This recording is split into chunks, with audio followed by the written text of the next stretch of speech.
Tenemos con nosotros a Freddy Ángel Castro, politólogo. Ya se ha debatido, Freddy Ángel, muy buenos días. Se ha debatido mucho tiempo el tema de derecho, pero el tema político se ha dejado un poco de lado en medio de estas discusiones sobre la Corte Interamericana de Derechos Humanos. Y es interesante ver cómo el expresidente Leonel Fernández se refiere a este tema. Desde tu perspectiva, los vientos parecía que soplaban muy en contra del expresidente Fernández. ¿Cómo lo coloca políticamente este discurso ante la nación dominicana? Muy buenos días a todos y a todas. Mira, el tema de la Corte Interamericana de Derechos Humanos, pienso que todavía tiene agenda pendiente respecto a la trascendencia del tema. Y obviamente el tema ha sido debatido en el marco de muchas pasiones, y este no es un tema para pasiones. A la pasión le queda muy bien al amor. ¿Qué pasa y qué no debatimos en el presente y hacia las futuras generaciones en la República Dominicana? Primero, en la República Dominicana es prácticamente signataria de un conjunto de convenios. Entiéndanse pues el propio que se plantea, el cuestionamiento no, pero no es el tema, pero hay un conjunto de convenios de los cuales nosotros somos signatarios y a ellos le llamamos el bloque de constitucionalidad. Hoy en día también está planteado si nosotros seguimos en el sistema interamericano o, de lo contrario, salimos del sistema interamericano. El discurso del presidente Leonel Fernández pone, a mi modo de ver, varios temas, varios tópicos sobre los cuales nos permite concluir que la sentencia de la Corte Interamericana de Derechos Humanos no es solamente una sentencia pobre desde el punto de vista de la argumentación jurídica, sino también que es una sentencia que en sí misma desconoce lo mejor de la doctrina, como por ejemplo el tema relacionado a la definición de los estados en el marco de la nacionalidad, como se hizo en 1804, Código francés, como lo hicimos los propios estados americanos en la Conferencia de La Habana de 1928 con don Antonio Bustamante y Silver, y como lo han hecho los mejores tratadistas de derecho internacional. En consecuencia, esta sentencia desconoce la realidad propia del Estado Dominicano. Segundo, esta sentencia es pobre desde el punto de vista de la construcción doctrinal porque crea un exceso de competencia en función de que juzga hechos a los cuales en el momento indicado del debate de 1999 teníamos o no la competencia obligatoria de la Corte, pero hacia atrás conoce de hechos y situaciones, la argumenta de manera que es insostenible desde el punto de vista del derecho. Desconoce la realidad actual porque las argumentaciones de la comisión plantea que el Estado Dominicano es recetario, reconoce el ius solis en términos de doble nacionalidad.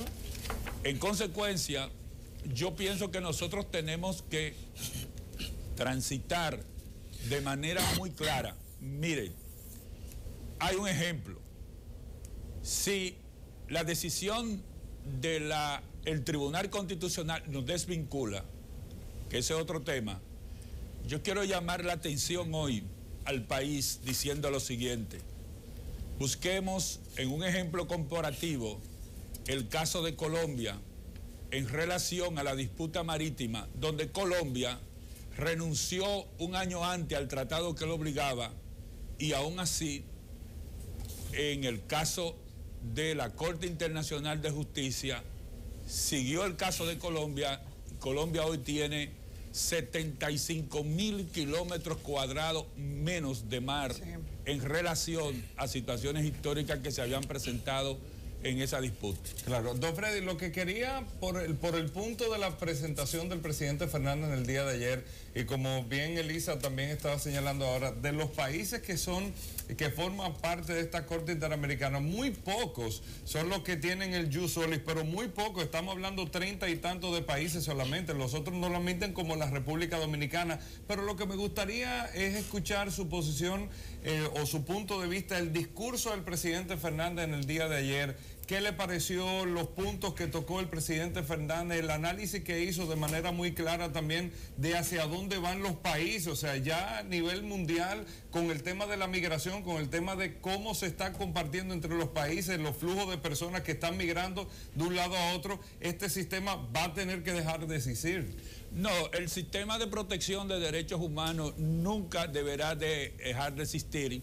Salvo que no, estoy hablando de nacionalidad, no de derechos humanos, okay. Nacionalidad. La nacionalidad, ¿qué es lo que ha pasado en la evolución histórica del tema de la nacionalidad? O sea, hoy en día la nacionalidad, todos los estados a nivel internacional tienden a restringirla. No es solamente como un problema migratorio, como planteó el presidente Fernández, es también un problema de seguridad nacional. Exacto. Hoy en día, migración y seguridad nacional van de la mano. Cuando vemos el discurso del presidente Fernández, entiendo que la posición es correcta. ¿Por qué? Porque la Corte estableció disposiciones sobre las cuales tiene un total desconocimiento de esa realidad. Segundo, el sistema interamericano de derechos humanos está adoleciendo de graves fallas y múltiples debilidades en virtud de que se están decidiendo situaciones al margen de los estados, sobre todo en el ámbito del sometimiento que hace la comisión, a través de una visión unilateral de clínicas, es decir, de terceros intervinientes en estos procesos.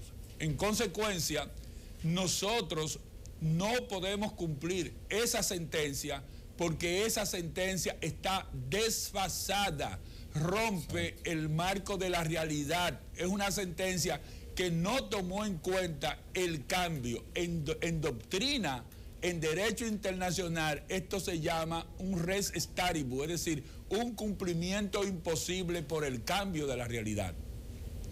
Bueno, señor Castro, una pregunta. Cuando el presidente Fernández habló en esta semana ante la OEA, ¿a quién se dirigía él? ¿A la comunidad internacional, a la República Dominicana, al Estado Dominicano? O si en algún momento el gobierno, el Estado, la Cancillería pueden pedirle al presidente o él se propone para auxiliar la defensa a nivel internacional de la posición de la República Dominicana.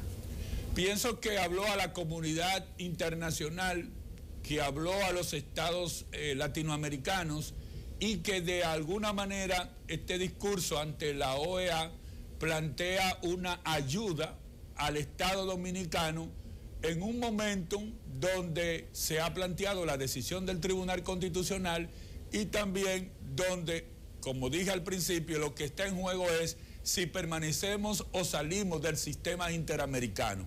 Ahora, en el caso también del presidente Fernández, pienso que la decisión de concurrir a la OEA es sumamente interesante porque él fue de los tres presidentes que han intervenido puntualmente alrededor de esta convención, el presidente Balaguer, el presidente don Antonio Guzmán y él es el último que produce un acto unilateral en reconocimiento de la competencia de la Corte.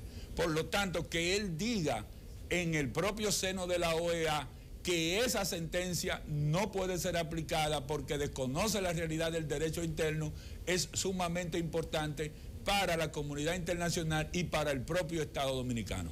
Bueno, y me imagino que más ahora, cuando dentro de los datos incluso que aportó el expresidente Fernández, habla de que únicamente el 20% de las sanciones realizadas por la Corte Interamericana de los Derechos Humanos o de las sentencias han sido cumplidas por las naciones. Eso es bastante interesante.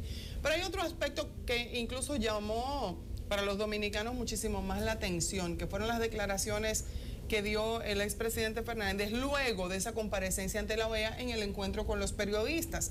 Yo quisiera que escucháramos las declaraciones cuando él responde sobre lo que sucedió recientemente aquí en la República Dominicana, en las afueras del hotel donde daba una locución. Vamos a escuchar esas declaraciones y luego volvemos a hablar con Pedro Ángel Castro, politólogo. Vamos a escuchar. Quisiera saber, en su opinión, hasta dónde es el límite del derecho de expresión en República Dominicana, de la libertad de expresarse. Esto lo digo, pero como usted sabe, hace unos 7 u 8 días, manifestantes o proyectos políticos se presentaron a una manifestación pasiva y atacaron con bates y palos a las personas de la prensa y la sociedad civil. Usted en ningún momento ha hecho una condena pública sobre el acto y no sé qué mensaje quisiera enviar con eso hacia la ciudadanía dominicana. Muchas gracias. Bueno, la libertad de expresión en la República Dominicana se encuentra establecido en la Ley 6.132 del año 1962 y se establece que en la República Dominicana existe libertad de expresión y difusión de las ideas siempre y cuando no ataque el honor y la consideración de las personas. De manera que ese es el límite de la libertad de expresión en nuestro país. Por favor, acá adelante.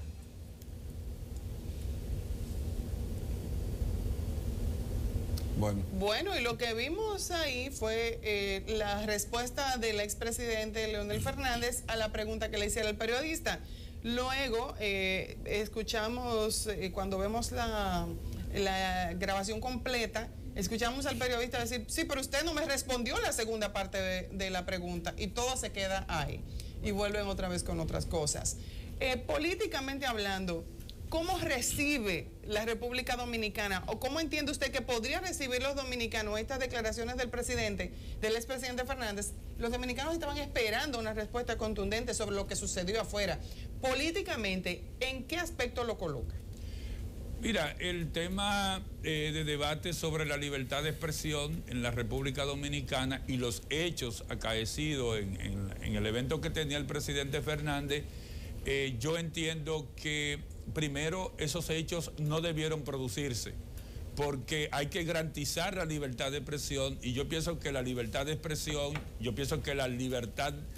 esta libertad, el límite que tiene es el ejercicio mismo del derecho. No se puede implicar o entender que por el hecho de que personas vayan a protestar a un acto público, a un acto donde se va a realizar una actividad, ya se está intentando agredir el honor o se está tratando de afectar la imagen personal de un candidato, de una persona. Esos límites para nosotros no tienen alcance.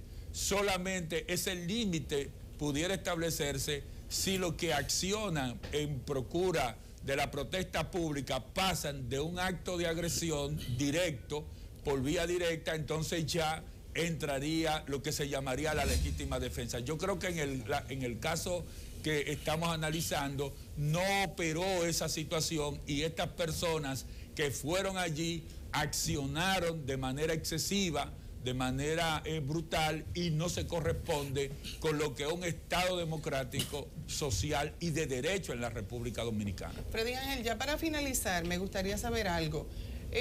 Recientes encuestas, por ejemplo la Pension in Berlin, que fue publicada recientemente, presentada por el grupo SIN, habla de un expresidente Fernández muy debilitado. ¿Cuál es la lectura, tú como politólogo, de esta situación que ha rodeado al exmandatario, que se veía otrora fuerte dentro del Partido de la Liberación Dominicana y su líder? Y ahora, de acuerdo a esa encuesta, parece ser que su popularidad ha mainado bastante. Bueno, el presidente Fernández es un aspirante a la presidencia que lleva 3 periodos. Es un presidente que tiene una situación bastante difícil en relación a grandes cuestionamientos sobre lo que ha sido el ejercicio de la función pública, sobre todo de muchos de sus colaboradores.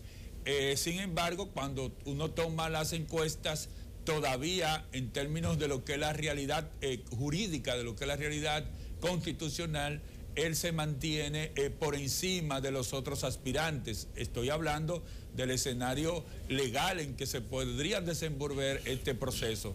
El presidente Fernández también tiene mucha debilidad en relación a la parte de conexión con la parte social, es decir, fue un presidente que se alejó bastante de los núcleos sociales y se dedicó mucho a una agenda internacional, y esto como resultado le ha traído algunas situaciones difíciles.